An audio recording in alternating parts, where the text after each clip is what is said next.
അപ്പം എൻ്റെ മൈൻഡിൽ എന്താ വെച്ചാൽ 2 മാസമുണ്ട്. ആ 2 മാസം അടിച്ച് പൊളിക്കുക. ഇപ്പം തോന്നുന്നുണ്ട് അന്ന് ക്രാഷ് ചെയ്തിരുന്നെങ്കിൽ ചിലപ്പോൾ എനിക്കൊരു നീറ്റിനെ പറ്റിയൊരു ഐഡിയ കിട്ടിയിരുന്നു. എഴുതാം, കിട്ടണോടത്ത് വെച്ച് കാണാം. അങ്ങനെയാണ് ഞാൻ എഴുതിയത്. അതുകൊണ്ട് തന്നെ ആ എക്സാം എഴുതുന്ന സമയത്ത് പോലും എനിക്കൊരു ബേജാറുണ്ടായിരുന്നില്ല. ഇത് ഒരു ഫ്രണ്ട് പോലെയാണ് അവരുടെ നമ്മൾ ഇൻട്രാക്ഷൻ.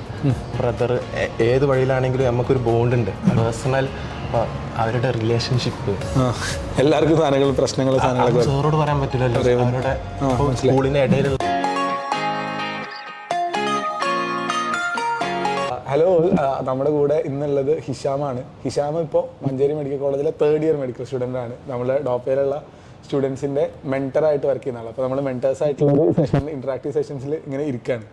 അന്ന് ഞാൻ ഈ റിപ്പീറ്റ് ചെയ്യാൻ തീരുമാനിച്ചപ്പോൾ എൻ്റെ +2 പഠിപ്പിച്ചൊരു ബയോളജി സാർ പറഞ്ഞിരുന്നു ക്രാഷിന് ചേരണം, എന്തായാലും ക്രാഷിന് ചേരണം. അപ്പം എൻ്റെ മൈൻഡിൽ എന്താ വെച്ചാൽ 2 മാസമുണ്ട്. ആ 2 മാസം അടിച്ച് പൊളിക്കുക.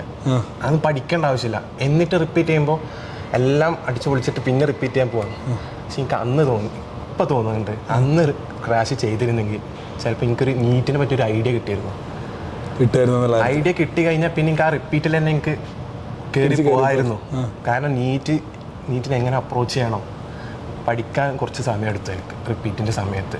ഞാൻ റിപ്പീറ്റ് തുടക്കത്തിലൊക്കെ വലിയ ഗൈഡൊക്കെ എടുത്ത് ബയോളജിക്കൊക്കെ ഇത്ര വലിയ GRBൻ്റെ ഗൈഡൊക്കെ എടുത്ത് പഠിച്ച സമയം ഉണ്ടായിരുന്നു. പക്ഷേ അതൊക്കെ വേണ്ടിയിരുന്നില്ല എന്നുള്ള കാര്യങ്ങളൊക്കെ തോന്നിയിട്ടുണ്ട്. ഈ സമയം എന്ത് ചെയ്യും, വെറുതെ നമ്മൾ വേസ്റ്റ് ചെയ്തു. ശരി, ആവശ്യമില്ലാത്ത പഠിച്ചാണ്. അതായത് ഇവരിപ്പോൾ നമ്മളിപ്പോൾ ഈ വീഡിയോ റിലീസ് ചെയ്യുമ്പോഴത്തേക്ക് ഒരു 10-15 ദിവസമൊക്കെ ആയിരിക്കും ബാക്കി ഉണ്ടാവുക. ഈ 15 ദിവസം കൊണ്ട് അല്ലെങ്കിൽ ഈ ഒരു സമയത്ത് എങ്ങനത്തെ ആറ്റിറ്റ്യൂഡാണ് കുട്ടികൾക്ക് വേണ്ടി വരുന്നത്? പോസിറ്റീവായിട്ട് ഇരിക്കുക. ഞാൻ പോസിറ്റീവായിട്ട് ഇരുന്നുകൊണ്ടാണ് എനിക്ക് റിപ്പീറ്റിൽ 600 സ്കോർ കിട്ടിയത്. 500 ഞാൻ എഴുതുന്ന സമയത്ത് എനിക്ക് റിപ്പീറ്റ് ചെയ്യുന്ന സമയത്ത് അവിടുത്തെ ടെസ്റ്റ് എഴുതുമ്പോൾ 500 മേലെ എനിക്ക് കയറുണ്ടായിരുന്നില്ല. എത്ര കിട്ടിക്കൊണ്ടിരുന്ന ആവറേജ് എത്രയായിരുന്നു? എനിക്ക് ഏറ്റവും ലോവസ്റ്റ് ചിലപ്പോൾ 250, 360 വരെയൊക്കെ കിട്ടിയിട്ടുണ്ട്. ഈ 360 നിന്ന് നീ എത്ര ഫൈനലി സ്കോർ ചെയ്ത്? 600 സ്കോർ ചെയ്തിട്ടുണ്ട്. സ്ഥിരമായിട്ട് കുട്ടികളെല്ലാവരും ചോദിക്കുന്നതാണ് 250 300 600 എത്തുമെന്നുള്ളത്. ഇതിൻ്റെ ഒരു അഭിപ്രായത്തിൽ ഇവരോട് എന്താ പറയേണ്ടത്? ഞാൻ 360 സ്കോർ ചെയ്ത് 500 വരെ എത്തി, 550 വരെ എത്തി. പിന്നെയാണ് കോവിഡ് വന്നത്. അത് വീണ്ടും ഞാൻ ബാക്കിലോട്ട് പോയി. പക്ഷേ എക്സാം എന്തായാലും ഞാൻ ഒരു പോസിറ്റീവ് മൈൻഡിൽ തന്നെ ആയിരുന്നു. ഇങ്ങനെ ടെൻഷൻ അങ്ങനെ ഒരു ഇമോഷണലായിട്ടുള്ളൊരു ഇതിലും വന്നിട്ടില്ല ആ ഒരു സമയം. അപ്പോൾ എഴുതാം, കിട്ടണോടത്ത് വെച്ച് കാണാം. അങ്ങനെയാണ് ഞാൻ എഴുതിയത്. അതുകൊണ്ട് തന്നെ ആ എക്സാം എഴുതുന്ന സമയത്ത് പോലും എനിക്കൊരു ബേജാറുണ്ടായിരുന്നില്ല. സോ ബേസിക്കലി കൂളായിട്ട് എഴുതുക, അത്ര സാധനങ്ങളേ ഉള്ളൂ. കൂളായിട്ട് എഴുതിയാലേ സ്കോർ ചെയ്യാൻ പറ്റുള്ളൂ. കാരണം എനിക്ക് എക്സ്പീരിയൻസ് ഉണ്ട്. എൻ്റെ കൂടെ ഉള്ളവർ ടെൻഷൻ അടിച്ച് എന്നേക്കാൾ സ്കോർ ചെയ്യുന്നവരാണ്. എൻ്റെ കൂടെ റിപ്പീറ്റ് ചെയ്യുമ്പോൾ എന്നേക്കാൾ സ്കോർ ചെയ്തവരാണ്. പക്ഷെ അവർ ഈ ടെൻഷനും അവരുടെ എന്താ പറയുക സ്ട്രെസ്സ് കാരണം ഇത് കിട്ടുന്നില്ല അവരിത് വരുമ്പോൾ അവർ സ്കോർ ചെയ്തില്ല, എന്നേക്കാൾ താഴെ വന്നു. ശരി, താഴേക്ക് ആയിപ്പോയിട്ടുണ്ട്, ആയിപ്പോയിട്ടുണ്ട്. നമ്മൾ വളരെ താഴെ നിന്ന ആൾക്കാരായതുകൊണ്ട് നമ്മൾ കൂളായിട്ട് എഴുതിയതുകൊണ്ട് 600 അടിച്ച് നമ്മൾ കയറിപ്പോയപ്പോൾ നമ്മളെക്കാൾ മേളിൽ നിന്ന ആൾക്കാർ താഴെ. ആൽസിൽ +1 +2 അവിടുത്തെ നീറ്റ് സ്കൂൾ, ഡോപ്പനി സ്കൂളിലാണ് മെൻറ്റർഷിപ്പ് നടത്തുന്നത്. അപ്പോൾ അവർക്ക് എൻ്റെ എക്സ്പീരിയൻസാണ് ഞാൻ ആദ്യം പറഞ്ഞു കൊടുക്കൽ.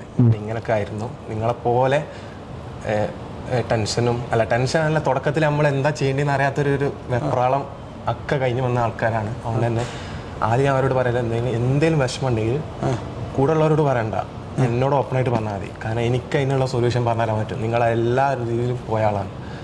പിന്നെ പലരും പല രീതിക്കാണ് പഠിച്ചത്. 10ാം ക്ലാസ് വരെ ഒരു രീതിക്കാരും പഠിച്ചിട്ട് പിന്നെ +1 +2 നമ്മൾ എന്താ എൻട്രൻസ് കോച്ചിങ്ങിലല്ലേ പഠിക്കുന്നത്. അപ്പോൾ 10 വരെ പഠിച്ച രീതിക്ക് ആവില്ല ഇനി പഠിക്കേണ്ടത് അങ്ങനല്ല.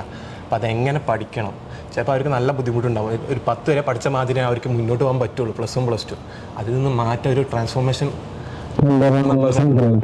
കുട്ടികൾക്ക് സാധാരണ ഇതിലിപ്പോൾ ഈ കുട്ടികൾ ഫേസ് ചെയ്യുന്ന സ്ട്രഗിളുകൾ, സാധനങ്ങൾ, അതൊക്കെ ഏറ്റവും കോമൺ ആയിട്ട് വരുന്ന സാധനങ്ങൾ എന്താ ഉണ്ടാവുക? അവർക്ക് നല്ലോണം ഇരുന്ന് പഠിക്കും, അപ്പോൾ സ്കോർ ചെയ്യാൻ പറ്റില്ല, അപ്പോൾ വിഷമം വരും. അവർക്ക് ഇനി ഇത് എന്നെ കൊണ്ട് നടക്കൂല. അവർക്ക് ഭയങ്കര നെഗറ്റീവായിട്ടുള്ളൊരു ഫീലിംഗ് ആണ് അവർക്ക് വരുന്നുണ്ടാവുക. അപ്പോൾ ഞാൻ അവർക്ക് പറഞ്ഞു കൊടുക്കും. എൻ്റെ എക്സ്പീരിയൻസ് ഞങ്ങളോട് പറഞ്ഞു തരുന്നത്.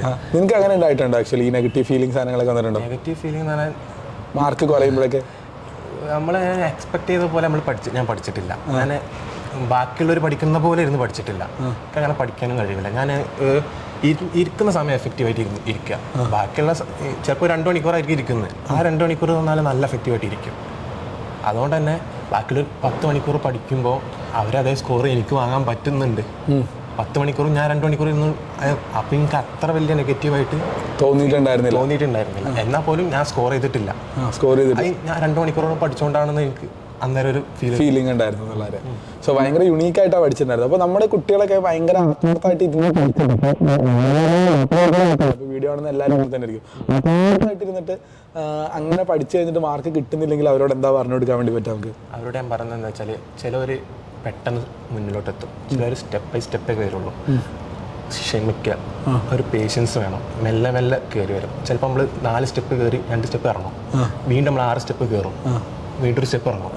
ഈ ഇറങ്ങുമ്പോൾ വിഷമിക്കരുത്, നമുക്ക് ഇനിയും കയറാൻ പറ്റും. കയറാൻ വേണ്ടിയിട്ടാണ് അതായിട്ട് ഇറങ്ങുന്നത് എന്നുള്ള സാധനത്തിലേക്ക് ഉണ്ടാവും. അപ്പോൾ ആ ഒരു വില്ലിങ്നെസ്സിൽ ആ ഒരു സാധനത്തിലേക്ക് പഠിച്ചു പോയി കഴിഞ്ഞാൽ നമുക്ക് എന്തായാലും കിട്ടി മുന്നോട്ട് പോകുന്ന ഒരു സാധനങ്ങൾ തന്നെ.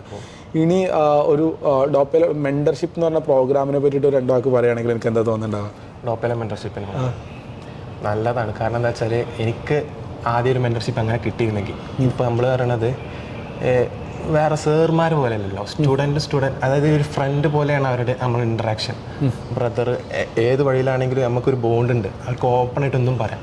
അപ്പോൾ സാറാകുമ്പോൾ സാർ എന്നുള്ള റെസ്പെക്റ്റ് ഉണ്ടാവും, മനസ്സിലായി? അപ്പോൾ നമുക്ക് പറയാനൊരു ബുദ്ധിമുട്ട്, എങ്ങനെ ഇത് പറയാം. പക്ഷെ ഞാൻ ആ രീതിയിലല്ല അവരെ അപ്രോച്ച് ചെയ്യാം.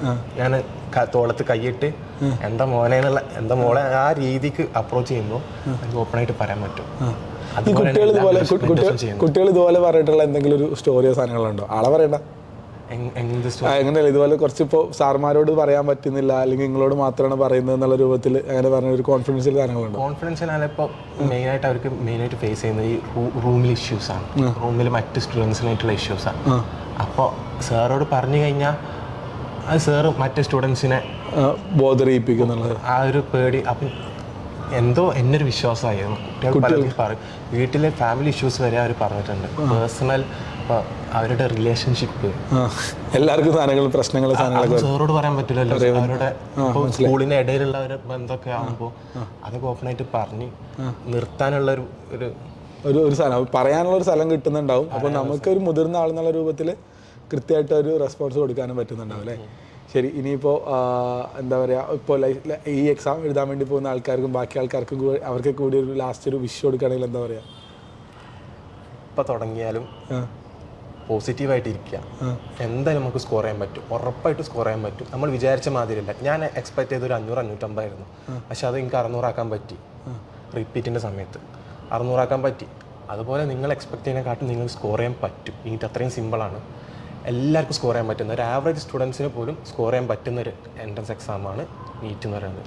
നിങ്ങൾ എന്താ പറയുക, കിട്ടൂല അങ്ങനെ ഒരു നെഗറ്റീവ് തോട്ടോടെ ഇരുന്നാൽ നിങ്ങളാകെ ഇരിക്കത്തേ ഉള്ളൂ. നിങ്ങൾ ഇരുന്ന് കളത്തിൽ ഇറങ്ങി കളിച്ചാൽ നിങ്ങൾക്ക് എന്തായാലും സ്കോർ ചെയ്യാൻ പറ്റും. അത്രയും സിമ്പിളാണ് നീറ്റ് എന്നുള്ളതാണ് എനിക്ക് പറയാനുള്ളത്. ശരി, so bye bye, thank you. Doctor ആവാൻ പഠിക്കാം ഡോക്ടേഴ്സിനൊപ്പം.